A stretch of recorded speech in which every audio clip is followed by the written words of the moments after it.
All right. Today, for the last 6 weeks, we've been talking about praise and thanksgiving and the effect of praise, where to place praise and thanksgiving. And we didn't do that. I didn't do it just because it was Thanksgiving month, but I said it's Wednesday. I think Thanksgiving is the most godly holiday we actually have because Christmas got hijacked by gifts and all that, and it's all about give me a gift, who I'm gonna buy a gift for, and all that. And Jesus get lost in the shuffle. But Thanksgiving was ordained to specifically. How many of y'all got my letter, my e-blast I sent y'all? And and I explained because I read that proclamation by this governor of Massachusetts, and this was long before it became a national holiday that Lincoln did it. But he said, set aside time. This is all about praising and thanking God. That's what Thanksgiving is all about, the holiday. And but I started teaching this because I was coming out of a crisis.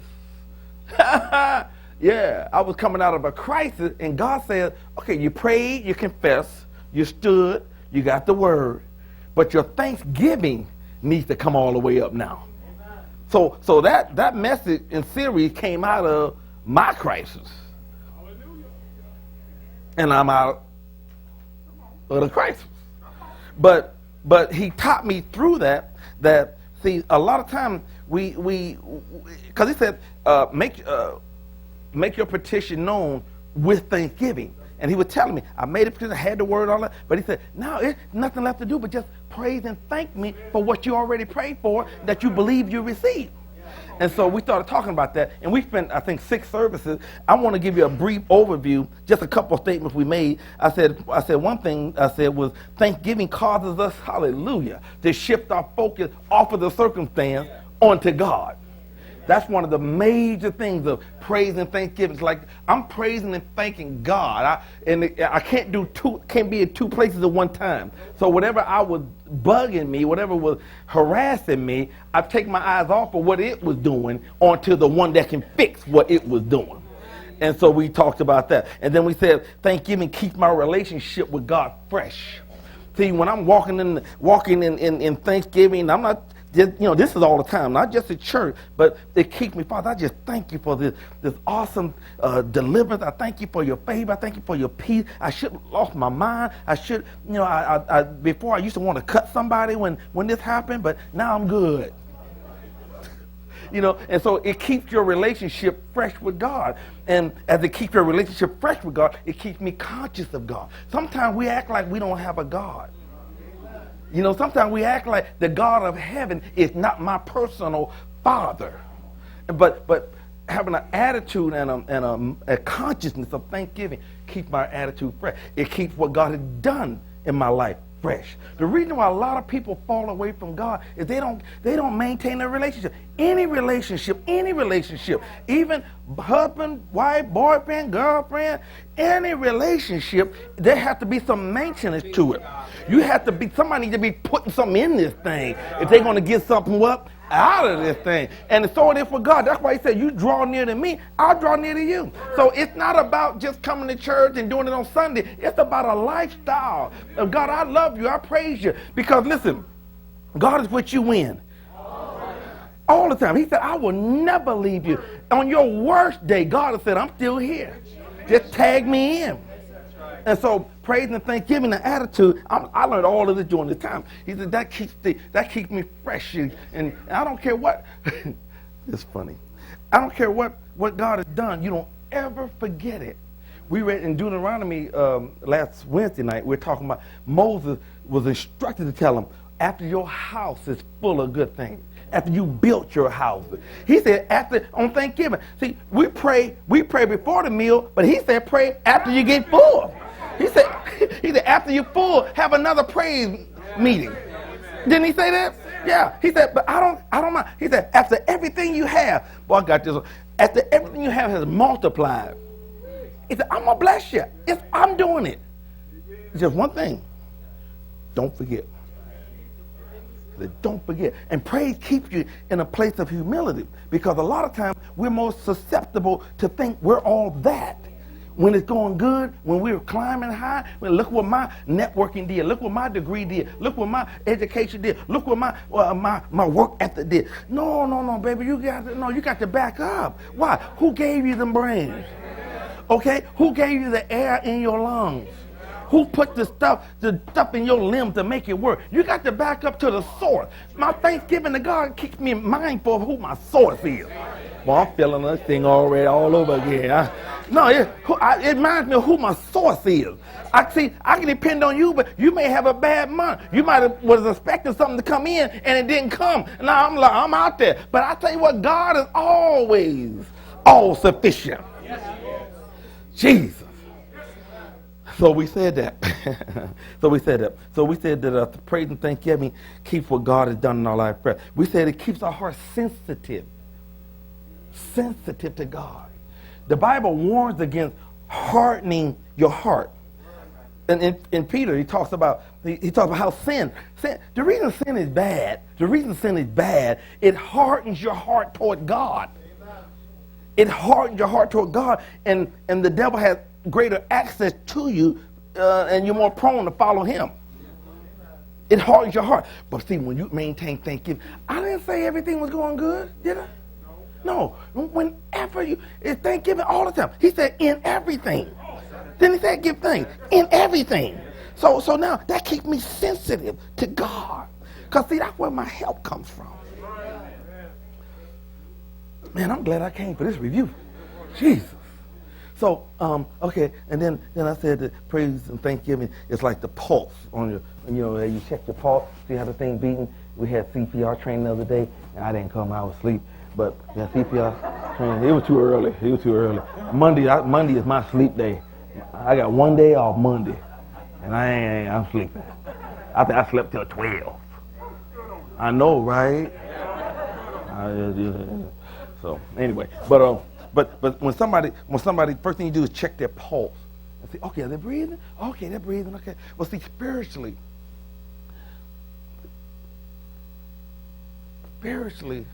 our spiritual health that's how you can check to see if your spiritual pulse, by your praise and thanksgiving to God. Not when something happens, just all the time. See, an unhealthy Christian is a person who doesn't praise and thank God all the time. That's an unhealthy Christian. So I want to, we want to get you healthy. We want to get you healthy and get you off them steroids and get you all organic and GMO and all that. I was telling about that turkey we had. Wasn't that good? Yes, sir. Yeah, it's kosher turkey. How many of y'all know what kosher turkey is? Okay, we went to Israel, right? And when we was over there, we went to these places, and they said, okay, we're going to take you to a kosher kosher kitchen. I'm like, oh, okay. I'm expecting, Jesus or somebody being there. And so, what a kosher, okay, this is PSA. I'm not charging for this. All a kosher kitchen is, and it makes everything in there kosher, is that the priest walks in and does a little something. I say, well, shoot. My kitchen is kosher. I say, everything in the pantry, everything in the refrigerator, everything kosher. I'm the man of God. Really, I did. I'm like, that's what it is. I thought they grew it in a certain place. No, the man walked through there. He didn't even say nothing. He just walked through there. Isn't that true? He just walked through there. He got a little beard and all that. I was expecting something deep. I was like, oh, this really tastes good. The man just walked in the place. It's the truth. Okay. All right. So the last thing I wanted to say, that's enough. Go to Philippians chapter 2. Because today, I want to follow the teaching with something that's extremely important. I would not be a good preacher if I didn't talk about what I'm talking about today. Because, see, we entered into a whole new mode of praise and thanksgiving. But today I want to talk about complaining. I hit it a little bit last week, but I spent too much time studying it to not talk to you about it. Because complaining, all that praise and all that thanksgiving and all them prayers can be negated by complaining. Amen. So I titled this, Complaining Just Don't Work. So you got your seatbelt on? Got your wig on tight? Got your dentures polished? I don't know whatever they put on them things. That's Epident. Was that? Is that to make them stick? That's to clean them. Thank you. See, that's why I need you. What makes them stick? Polydent, Epident, dent. We got a dent. Got your dent? Okay. Philippians chapter 2, verse 13. We read this several times. Let's do it again. For it is God who works in you. Who's in you working? And you know what? What he began, he will complete it. It's God who works in you both to will and to do his own good pleasure. Verse 14. Do all things. Do all things. Whatever you do, all the things you do all things without complaining and disputing. Disputing is arguing.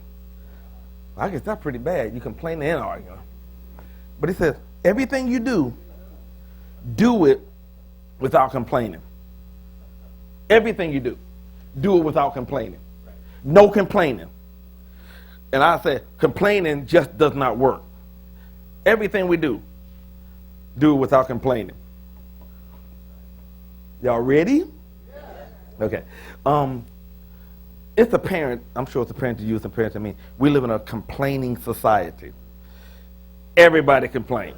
And it's okay, well, it's not okay, but one of the reasons is, and this is why we have to teach this and then meditate on it, it's because complaining is so pervasive. It's everywhere. It's so subtle and it's so pervasive that sometimes we don't even realize we're complaining. Sometimes we lose sight of the fact that, because it's so normal. You go to the grocery store, you're in line. Why don't they open up another register around this place? Good God Almighty, all these people in here, you got all these folks in there, they talking. And if you're not careful, no, it's the truth. Yeah. If you're not careful, see, we don't like to be inconvenienced, and we don't like to have things not go our way. In this culture, we don't inconvenience me. No. Wait, are you taking too long? What you doing? You got nothing else to do. Give me some water.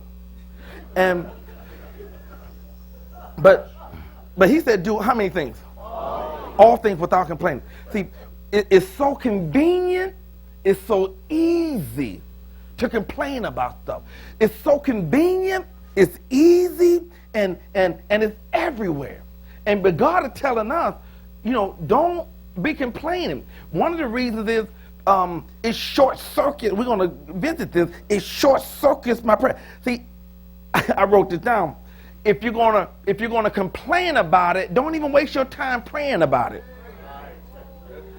Yeah, if you're gonna pray about it, don't waste your time complaining about it. If you're gonna complain about it, don't waste your time because you just negated it. And see, the reason why this is so powerful is because if we're not careful, we'll think we're standing in faith. We'll think we're standing and waiting on God. We'll think that I'm waiting for this manifestation, and the more I complain, the further the manifestation moves away from me. So I want you to check your complaining meter today. It's easy, it's convenient to complain and express your dissatisfaction. It's easy to do that, but you got to hunt to be thankful for something. It's easy to judge somebody like, see, isn't it? We're experts at picking out other folks' issues and faults and shortcomings. But we have to work hard to, you ever, okay, how many you send a complaint to a company or something? Okay, how many, okay, you send a complaint. How many attaboys did you send?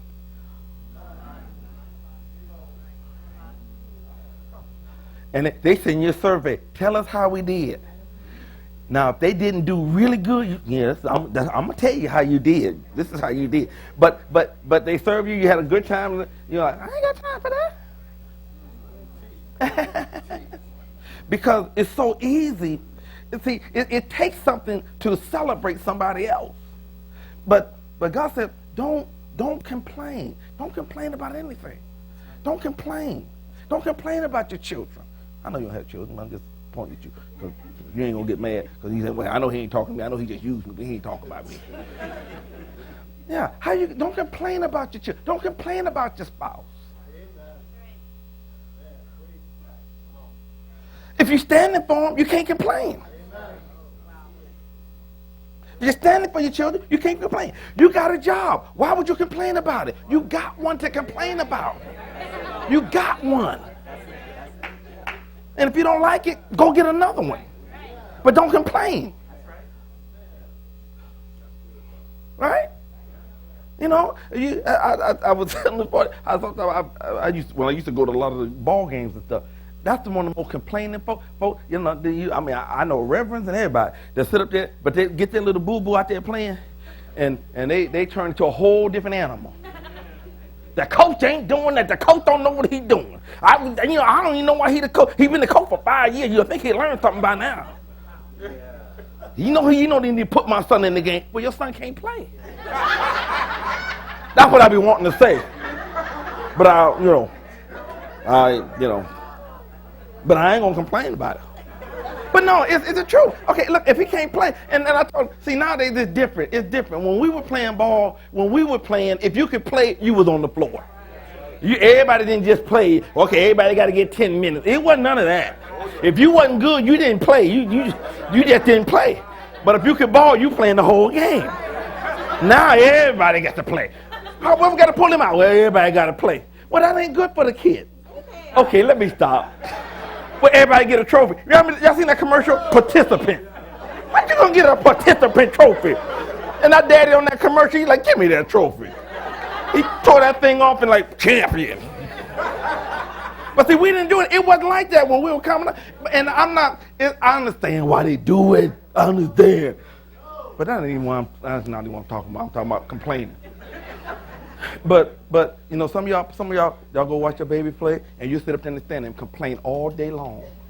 The coach ain't doing it. If it ain't the coach, it's the referee. If it ain't the referee, it's the other team. And you just ended into because it's so normal. It's so normal. You can't even watch a television show. You complain about folks you don't even know. LeBron can't hear you. Pass the ball. He can't hear you, man. See, that's what I don't like about them. See, they just, no. Y'all think it's funny. Well, it is funny. It's funny talking about like everybody. But let's take your complaint meter. What do you complain about?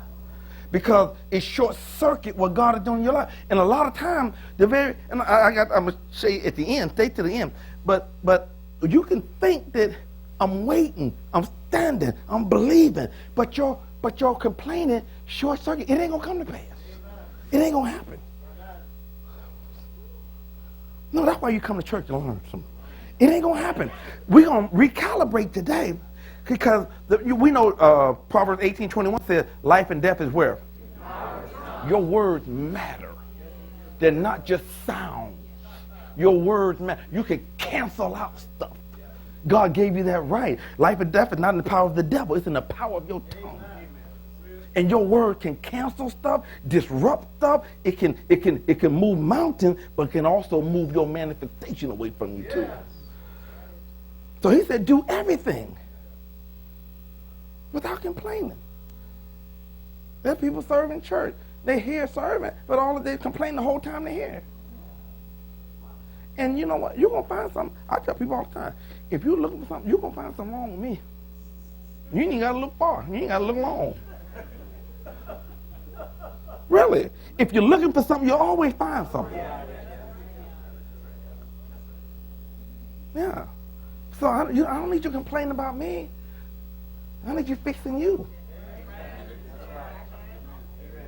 No, really. I mean, we got a little pack, man. We don't play that. No. Why? Because doing all things without complaining. Because I don't want to short circuit. I don't want to negate. I pray too much. I log too much time in this Bible. I log too much time. I can be enjoying some other stuff, but I feel like this is important to me. I like supernatural stuff happening. And so I want every secret I can find. And he said, do it. Now, I haven't mastered this, But I'm getting pretty good. But and I detect it. I don't let people complain around me. I love everybody, but I can't let you dump on me. I'm not a toxic receptacle. So so watch it. And if you ever hear me complaining, just do like this. Do like this, Pastor. Because I'm not perfect. Close, but I'm not perfect. No, I'm just playing. But no, we got to hold it. Listen, complaining comes from an ungrateful, prideful attitude of heart. To complain is to express dissatisfaction or annoyance about a state of affairs. It's a negative attitude that keeps us from being thankful for all that God has done in our lives. Now, go to Proverbs 21. It's so easy. That's why we don't even realize we do it so much. This is a challenge. Now, complaining can destroy. It's dangerous. It can destroy your relationship with God. And it can rob the people that got to listen to you of all their joy. So be careful. Now, other people that they don't know this, they'll just dump on you. They don't even have to know you, but they'll dump on you. Okay, you in Proverbs 21:23? Look at this. It says, whoever guards his mouth and tongue, talking about how powerful words are, keeps his soul from what? Wow. Look at the connection.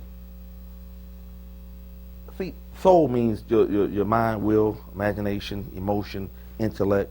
That's where your thinker is. That's your thinker, and that's where the enemy has access to your mind. That's why those fiery darts come.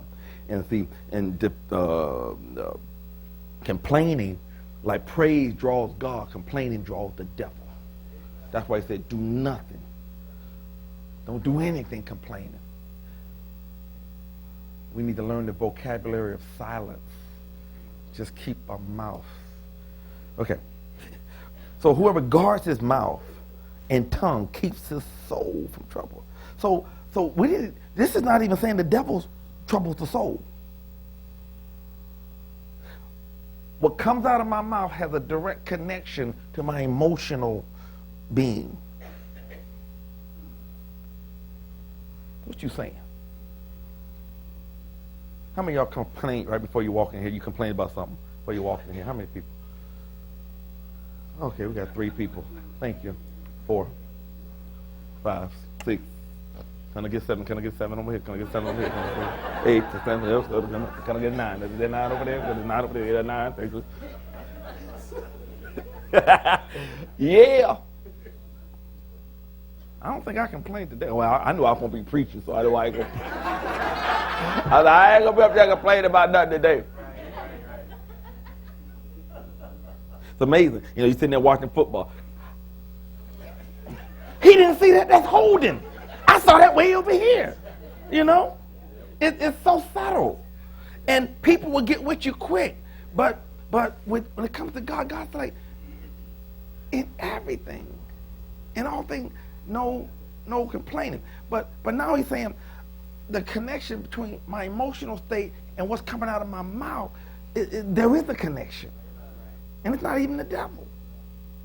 He who guards his mouth and tongue keeps his soul. We need to talk about that mouth more often, don't we? Okay, so it makes sense to avoid complaining at all costs. At all costs. At all costs. When we do it, we open the door and give the devil a straight shot. He don't even have to work at it. He got a straight shot. Now, I'm going to go to 1 Corinthians chapter 10. This is where we'll spend the bulk of this time, actually. Now, you ready for this? Yeah. Okay. Okay. I said, I don't know. I don't know, Pastor.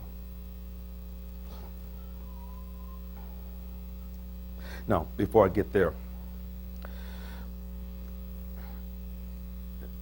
in Philippians 4 says, when you pray, let your requests be made known to God with thanksgiving. not with complaining. That's why I said my prayer won't work if I'm complaining. And I said, you know, if you're going to pray, don't complain. If you're going to complain, don't pray, because it's a waste of time.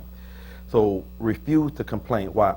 Complaining is just a way of not taking responsibility, justifying doing nothing, and programming yourself to fail. I'll say it again. Complaining is just a way of not taking responsibility, justifying doing nothing, and programming yourself to fail. Complaining, justifying doing nothing, programming yourself. You know, we're self-programmable animals. We're the only thing that live that can program themselves. That's what we talk about renewing the mind. I can program. I reprogram my whole self. I don't think anything like I used to think. I'm amazed when I get around my family members. We came from the same mama, you know, ate the same out of the same oatmeal box and everything. But we're totally different. Why? I reprogram myself. But complaining programs me to fail, and it justifies doing nothing. Listen to this one, because this is the big one. I was like, wow, when I saw that, like, yeah, I know. Complaining creates the illusion that you have done something about the situation. Yeah, that's real good. Because I like, oh, I remember them days. What do I mean? You can complain so much that you think because you're complaining, there's an illusion that I fixed that. I've addressed that. Yeah. And you convince yourself by the multitude of words about it that you've changed. And you didn't. You're just talking about it. That's why some of you live with people, or you know people, you're like, man, when are you going to change? You've been talking about it forever. Well, they got an illusion. Somebody's like, oh, Lord. That's what it is, Pastor. I can go home now. Yeah, never mind. I got another one. Complainers focus on what has happened. And when you focus on what has happened, you have just given up your power to change something. It happened. What are we going to do about it now? But if complaining, that's all. You can't complain about the future. You can only complain about what has happened. But now I'm just giving up my power to fix whatever it is, whatever it was, whatever I'm complaining about. I have no energy and force to go forward because I'm stuck on what has happened. So one of the things that helps us complaining, and this is something I think I really got a hold of this year, is I call it living in the moment. I know there's a phrase called live in the moment, but when you stop complaining and live in the moment, that means I'm going to control my moment. In other words, I'm going to just slow down, pause, and go at my pace. That means I'm going to enjoy my moment. I'm going to be this is my moment. Now, whatever your moment is, I'm going to be in this. Like, whether it's your family, everything else the world got to stop over here. I want to be in my moment. See, most of us got so much stuff going on that we don't get in the moment. We haven't fully enjoyed our children or fully enjoy one another. Why? Because I got 15 other things I've got to go out of my mind. And this is part of stopping the complaining part. I'm going to get in this moment. If it's only eating a bowl of ice cream, I'm going to get right here. I'm not thinking about anything else. I'm not going to let anything else bug me. I'm going to enjoy my ice cream. This is my ice cream. Yeah.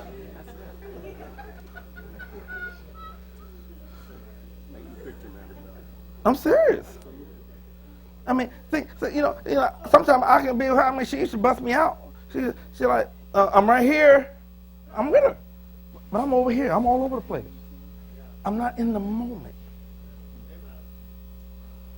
And so a lot of us, because of our culture, we're so, and we think being multitasked, we think that's really some great accomplishment. But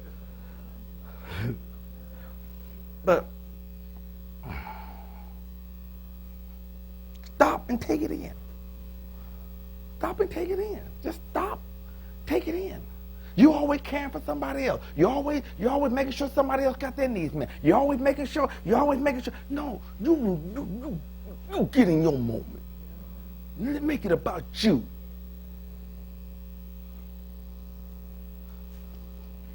And that because see, a lot of times people bring their drama. A lot of stuff you complain about is somebody else's stuff. No, really. Analyze it. A lot of stuff you complain about is somebody else's stuff.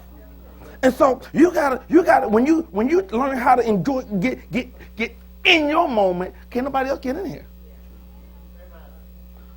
This is therapy. This is self-care here. No, I don't care what they think. No, this is mine. And then, I said, I'm gonna take John a bowl of chili. What that got to do? No, I just feel like being nice. Why you don't give me a bowl of chili? Because I can. It ain't about me. I'm in the moment. I want to feel like I helped somebody. Go clear somebody's driveway. Why you do that? I just want to feel like I'm useful. I want to put a smile on somebody's face. So you can't be complaining and thinking like that. And it brings great relief to you. If you want to sit down and watch the football game and you want to have a half gallon of ice cream and a 24 cookie pack, enjoy your moment. You won't have a moment in about 2 hours, but enjoy your moment.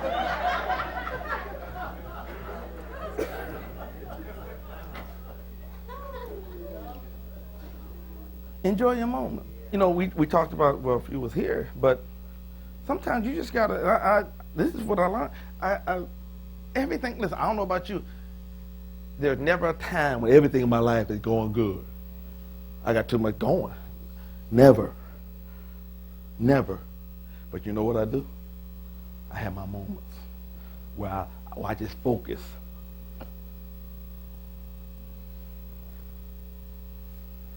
I just focus.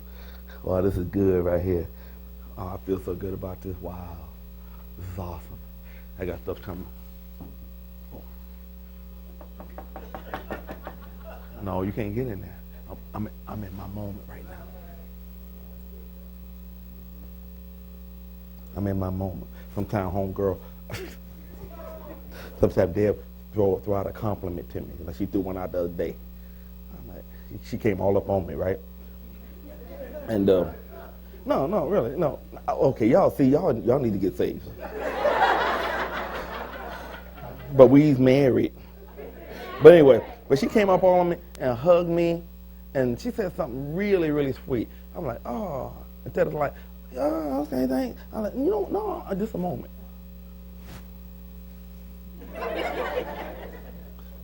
I didn't do that, but in my mind, I'm going to appreciate when she speaks highly of me. Because I pissed her off the other day, too. But that was a moment right there.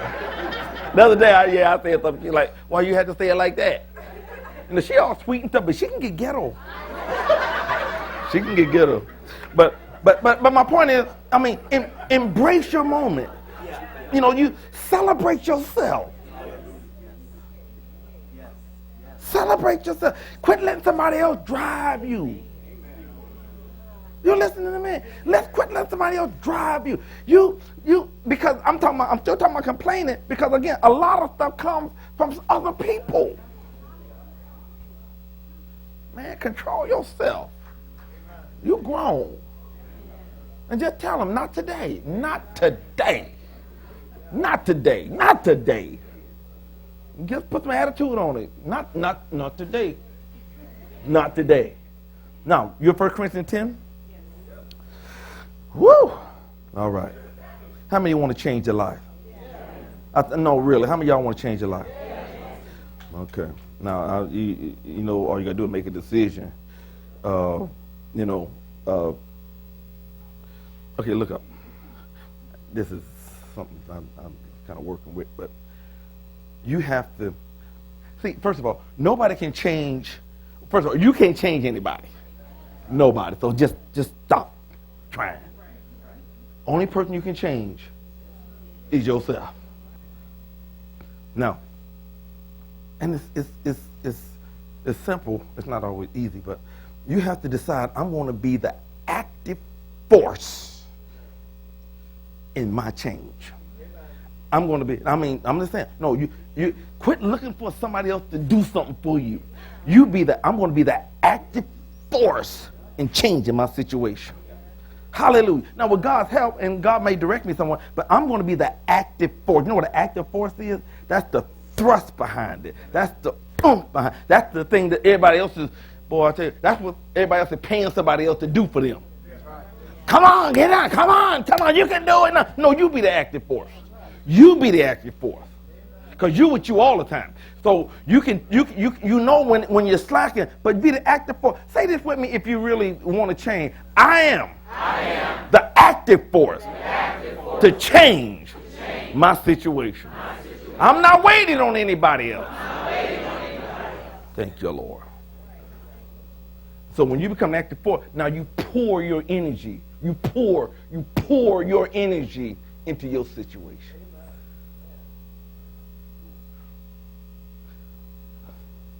Sometimes I have to qualify stuff. The reason I say that because we're so busy trying to change other folks, taking care of other people, and all of that. Pour energy into you.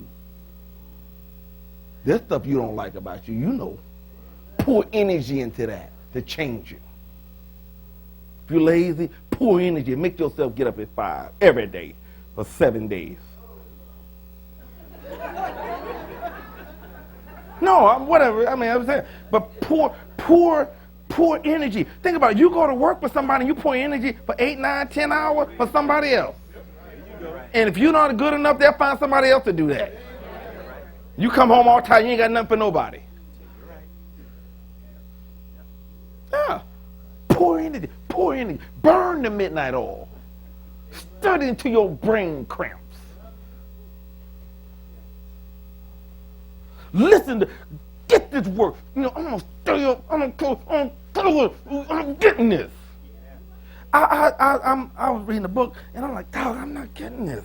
I'm like, dog, I'm not getting it. But I said, no, I'm getting this. But I wasn't getting it. I said, but I'm getting this. And I was stay up, and I'm falling asleep the other night, anyway. But one night, guess what? Bam! I said, whoop, there it is. No, you got to stay with, pour energy into it. I said, I ain't watching no news. I ain't watching no football. I know. All of my other discretionary time, I'm in this. I got to get this. I got it. It's just like one day, I opened up like, bam, I understood everything. It's amazing. Wow, but you got to pour energy into it. A lot of times we quit because it's easy. It's not easy. We're so used to sound bites now. We're so used to, little text, little 140 characters. Man, you can't live off that. That's a snack. That's just a snack. That's like when you get hungry, like I did last night about 2 o'clock, and went and got a snack. I can't live off that. Thank God it was in there, though. Brother was hungry. Okay, you in 1 Corinthians 10? Now, this is the meat of what I want to talk about. The children of Israel, y'all remember them? Those that you have been, okay, if you're not familiar with the story in the Bible, God had delivered his children of Israel, out of bondage. They were in bondage. They were slaves.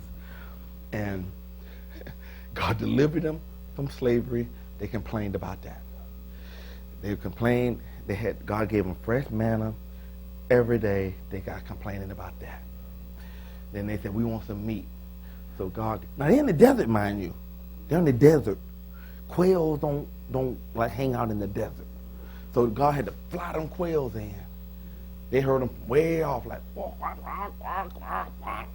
I'm like, oh, what's that? And the quails came. And they just ate quail, they ate quail, they ate quail. Then they start complaining about them. Then they start complaining about God's leader, Moses.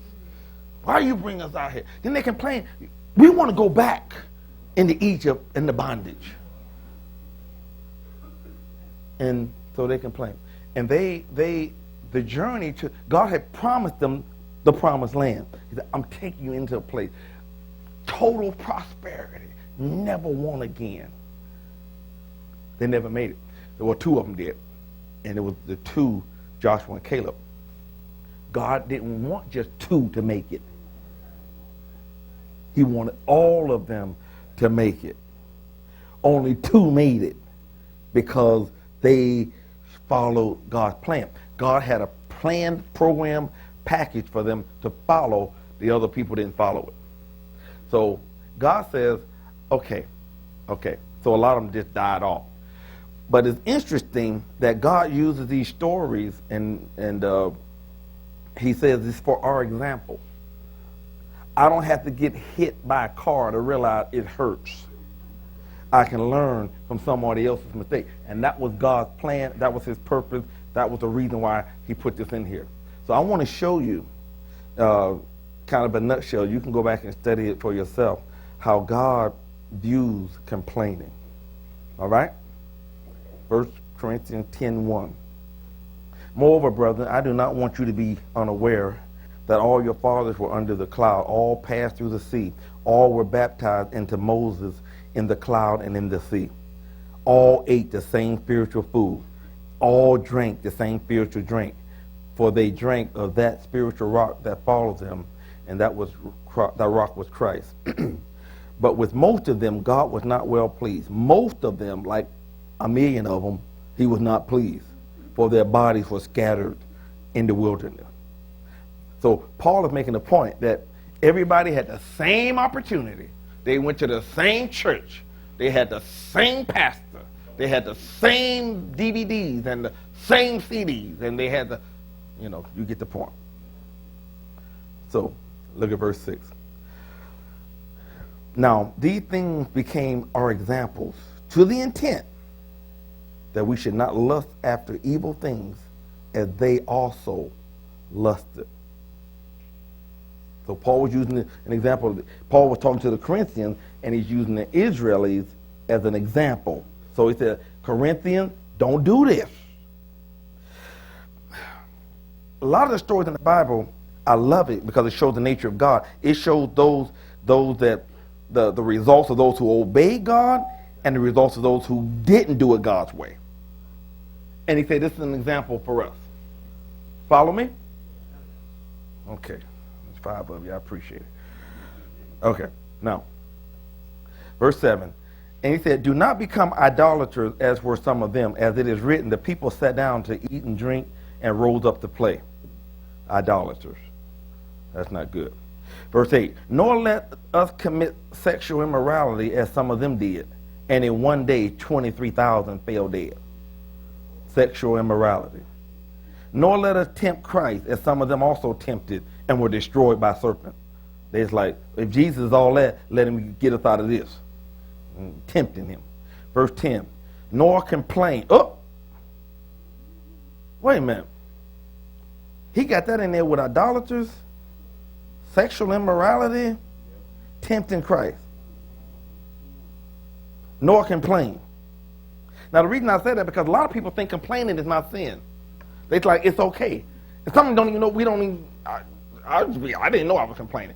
But complaining is just as much sin as sexual immorality. Idolatry. Wow. He said, verse 10, nor complain as some of them also complained and were destroyed by the destroyer. Now all these things happened to them as examples. And they were written for our admonition. In other words, encouraging us not to do this. Ladies and gentlemen, complaining is a killer. It will short-circuit the life of God quicker than anything else. It will short-circuit my destiny quicker than anything else. Some, I don't know. But it can be really easy. People are like, pastor up there preaching, you know what, I don't know about all of that. And, he thinks he just knows everything, and so he just thinks he can just, complain. Or y'all complain, it's so hot in here, it's so cold in here. Why we got to stand so long? How come we ain't standing long enough? Complaining. Why is ministry free class? Why is it only 45 minutes? Why is it not an hour and a half? It's too long. My God. And Lynn, my God, she teaches them every month. My God, she makes us do all this work. Why does she make us do all this work? You can complain about anything. Amen. It's so easy to complain. And so I want to help you check yourself, because it's a destiny killer. Amen.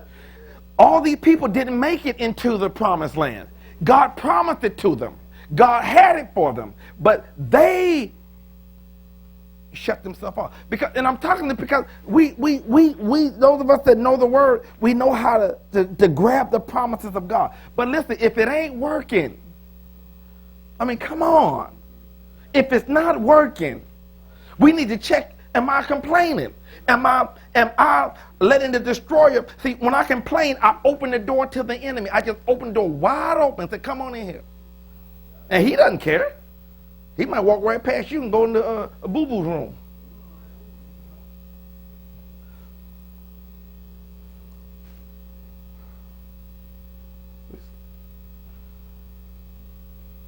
Complaining indirectly communicates to God. God, you don't know what you're talking about. I don't like the way you're doing this. When I complain, God, like sometimes you read stuff in the Word, like, God, you know what? You don't know what you're talking about. It indirectly challenges God. Complaining. Well, I got to go to church. The Bible, listen, I can read the Bible home. I don't need nobody telling me what the Bible says. Getting quiet in this Lutheran church. Well, I got to pay tithe, 10%. I ain't doing too good on the 100%. Well, I got to get 10 of it. Or in nothing complain. See, you know what? That ain't even reasonable. Because God, you don't even understand. This is the 21st century. You don't have the mother-in-law I got.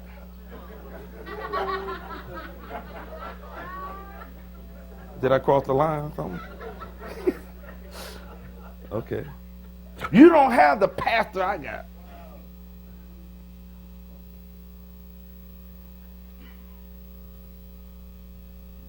I know they say the person who drop off the kid got to be the one to pick him up, but I ain't going through all that. I ain't going through all that. Here, go pick him up.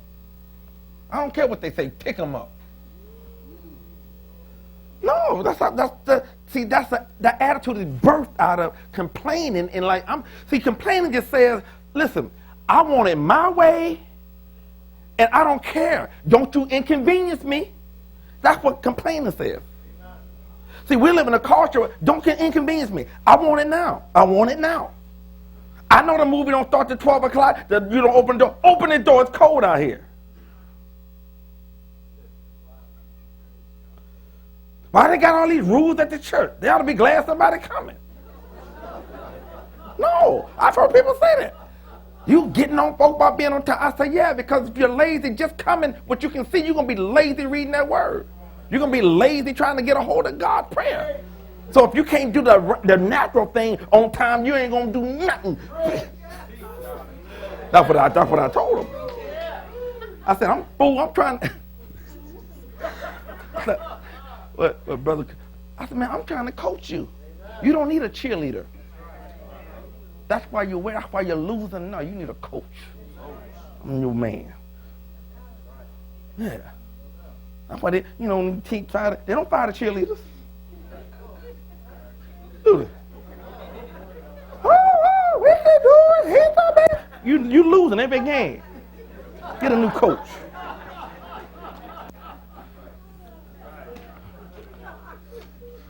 Good analogy like that?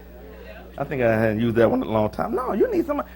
Even this what's the complaining thing. I know it's tight, but it's the word. It's the word. God said complaining is sin. It's sin. So I don't want to sin. I mean, like I said, I'm not perfect. And that's why I say, you catch me, just. But my point is, brother, I lost too much time, man. We're so far out there, if God decides he's going to close shop, it's going to be over for us. Bury me. Bury me. I don't want to live no more. I don't want to live anymore. If God is gone, I don't want to live. That's how deep. So I'm looking for ways. What else can I do? What else can I do? Hallelujah. So complaining is a killer. Now, how many of y'all want to grow in the things of God? Gotcha.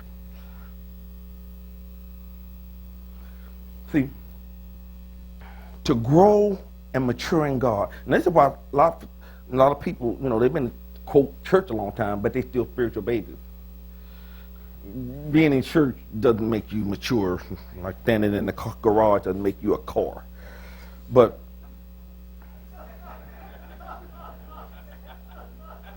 to grow, to mature, you got to go through. To grow in God, it's gonna cost you something, because you always have scenarios that you have to go through. Growing in God requires sacrifice. You not doing what you want to do, doing something you don't want to do. That's how you grow in God. You don't grow in God turning around every time something don't go your way. You don't grow like that. And so growing is pain involved in growing. There's sacrifice involved in growing. That's the way it is. And a lot of people, I don't want rules. I don't want any rules. You got rules at work. You got rules at school. Well, I don't think the church ought to have rules. No, and this one almost makes me just want to, I hope, if you say it, I love you, but I don't know if you even say it to me. People, I know so many people that get hurt in church. They got hurt in church. What does that mean? You got hurt at the job. Somebody hurt your feelings at the job, didn't it? Somebody hurt your feelings at school.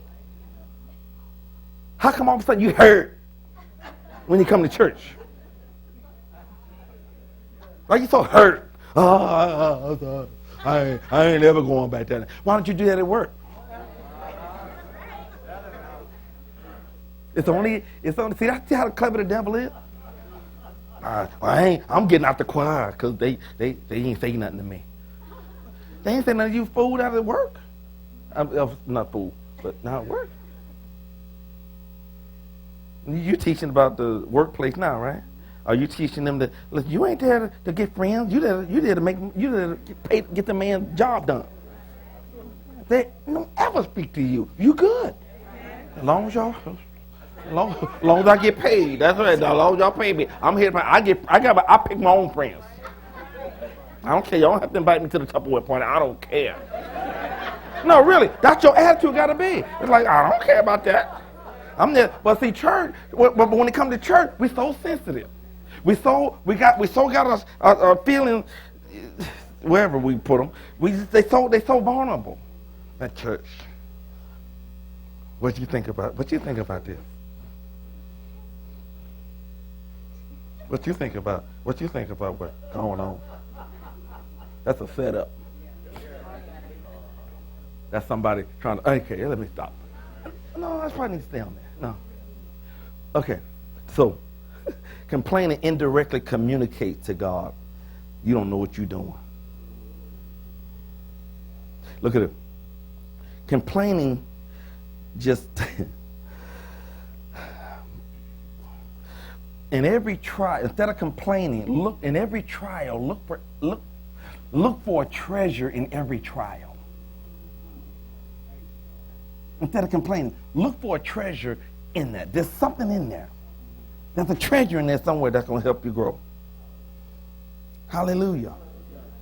Your spiritual growth happens during the most tasteful time. I know personally, my growth has grown. I've grown during the most tasteful times in my life. During the most painful times in my life, that's when I grow. When I grow the most. Because you can't back down. How you gonna know he's a deliverer if you don't ever get caught?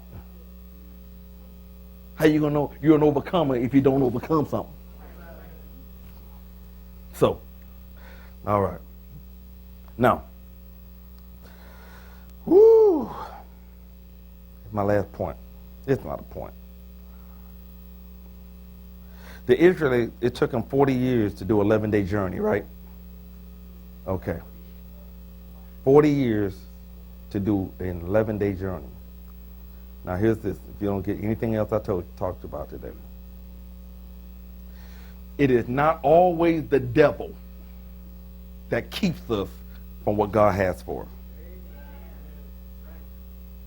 It's not always the devil. Most of the time, he can't keep, we got authority over him anyway. But it's not him that keeps us. Who kept them out of the promised land? Well, this is a smart class. Most of the time, it's not the devil, it's your attitude. Let me go over here. Most of the time, it's not the devil that keeps you out of the promise and the manifestation, it's your attitude. I'm going to say this with all the strength I have. I mean, if you made a commitment, I'm going for God. Now, if you was like, oh, whatever, I'm just here. I just came. My wife hog-tied me, promised me dinner. But I mean, if you're not really want manifestation, supernatural stuff, you don't have to do none of this. But if you signed up, just like God, something got to change in my life. Something got to change this year. I'm not talking about 16. Our 16 will get here in a little bit. I'm talking about now. This what I'm talking about. This has got to be an area you check, because and you want to. It's so subtle. It's so subtle, but it's so pervasive. But it's so detrimental. The devil didn't stop them. Their own attitude. You had two guys that said, we're going all the way with God. Joshua and Caleb. My attitude toward you, as I'm a pastor. I've seen pastors talk about the people they pastor. That's the best way to get in trouble with God. How can you complain about the people? I mean, it's one thing to discuss things, but I'm talking about complain about them. They ain't doing this, they ain't doing that. Well, I mean, okay, there's factual things, but I'm talking about just ragging them. Pastors are some of the most insecure people you ever want to see. People leave their church. Oh my God. Why they leave? They left. They wanted something different. They wanted something else. Here's my company line. When people leave the church, Father, I thank you for the opportunity to deposit something in them while they were here. That's the way I feel. Because I didn't go get them. I didn't go get them. Did I come into y'all house and ask y'all to come? So you free. This ain't no cult. You can come and go as you please. Yeah, I ain't gonna come. Well, I might come to Free's house and tell Letitia, get him. No. But here's my point. These are Jesus sheep. He didn't say y'all mine. He said my sheep know what? My voice. Y'all do what y'all want to do. Really? I ain't losing no sleep. If I come here one Sunday, ain't nobody here, I'm like, shoot, let's go get IHOPs. I ain't been to IHOPs in years. I ain't had no pancake on Sunday morning. Well, we were on vacation. I guess I did. But no, I mean, what I mean by that, the reason I say that is because I could get to complaining. Now, watch this. Now, there's a lot I could complain about with the saints of the Most High. But I cast my care on Jesus. And so I said, I refuse to, no, I'm not going to complain about nothing. I'm not going to complain about nothing. Now, if I may slip, I'm going to repent quick. But I'm not, no, y'all belong to Jesus. And Jesus, rewards me or compensates me based on how I feed you, not on how you treat me. Now, there's a reward for you if you treat me right. I'm not. That's the truth. No, it's the truth. No, because God said, if you receive him, you receive me. Yeah. Okay, so it wasn't their enemy that held them back.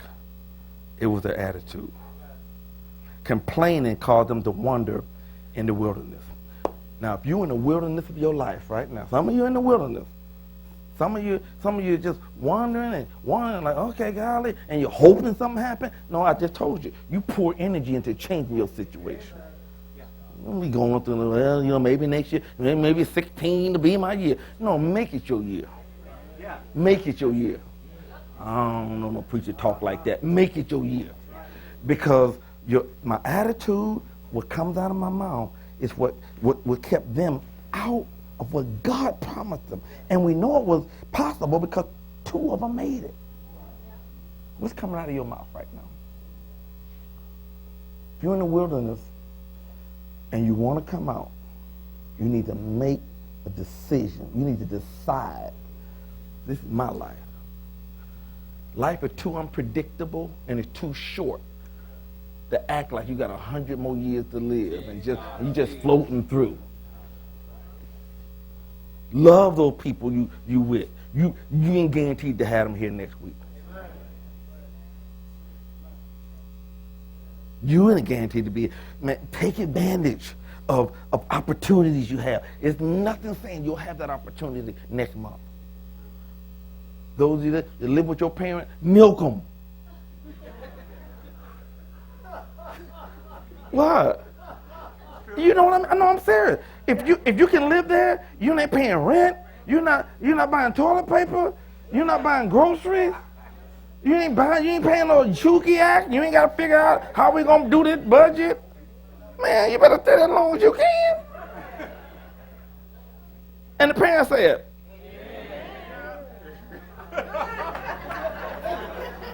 No, I don't mean that in a bad way, but it's an opportunity. Because see, 5 years from now, you'll be like, oh my God. Oh Lord. And all I had to do was take out the trash and do the driveway. Man. Shoot. Man, I wish I'd have listened to Pastor. Did y'all get something out of that today? Man, I know I'm telling the truth. All right. Oh, let me see. Yeah. Thank y'all for letting me be myself again. How many of y'all know who that is? I know Regina Cooper knows. She know all my songs. I'm going to say, Pastor, how you know all them songs? Well, how you think? I used to listen to them. Now I do the word like that. Meditate, go to bed with them on, wake up singing, thinking I'm in a variety show or something. Okay, we're going to receive our offering today. You have an opportunity to be a blessing to the kingdom of God, and you also have an opportunity to bless the Father and